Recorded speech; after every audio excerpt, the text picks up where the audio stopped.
to just give a little bit of the history of the psychedelic psychotherapy. The subject is a very big one. My involvement with the psychedelic therapy began in the early 1980s. From what I understand, before MDMA, which you may know as ecstasy, but we don't like to call it ecstasy because that has many meanings. Sometimes an ecstasy pill has MDMA in it. Sometimes it has no MDMA. It is a meaningless word. So we like to call it MDMA. Before it appeared on the scene, my understanding is that psychedelic psychotherapy was a very quiet thing. Only perhaps a few psychologists and psychiatrists did this kind of work. Usually it would be with a very few patients, very carefully chosen. And they did not do it loudly because the drugs they used were mostly, I believe, LSD and mescaline, maybe a few others. But both of those drugs were already illegal. So this was pretty much underground. Now, this was usually the therapist would have a patient with problems who would come to them the usual way, the normal way, and they would work for 6 months to perhaps a year.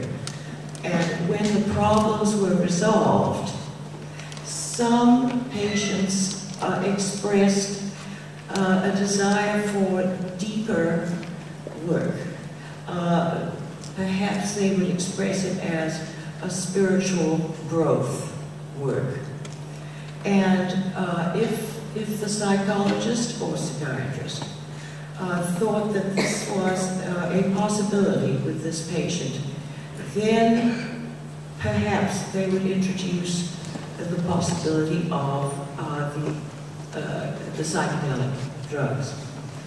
But this is an entire story in itself, is how to choose or not choose these patients. Now, when MDMA became known in the mid-1970s, some therapists tried it out. Now, there was a psychologist called Leo Zeff, an elderly gentleman who was a good friend of Sasha's. And he was the first therapist to take MDMA seriously as a therapeutic tool. He was on the verge of retiring. He was in his 70s, I think, from his clinical practice. And Sasha gave him some MDMA and asked him what he thought about it. And Leo decided to forget about retirement. And he took up this entire new practice of using MDMA with his patients.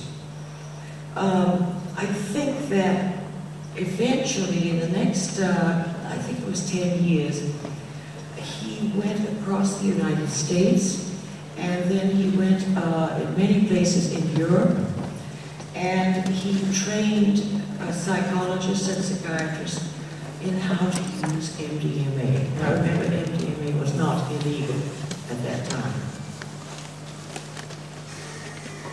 The first rule he had was that you do not give any psychedelic drug or MDMA, which is not a psychedelic.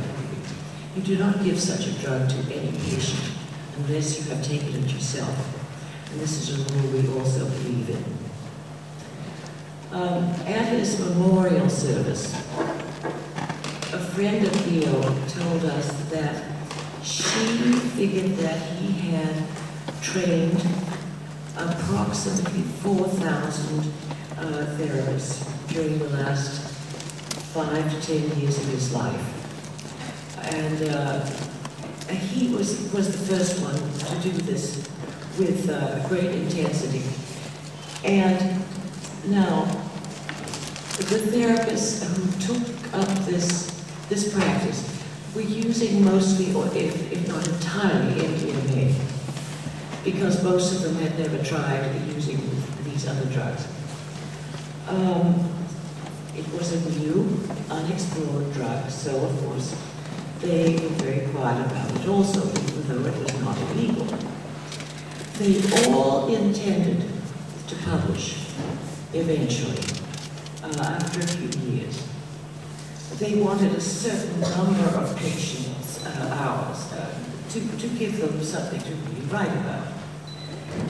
And unfortunately, the DEA, which is the part of the American government, the Drug Enforcement Administration, discovered this MDMA drug in a laboratory where there were other illegal drugs.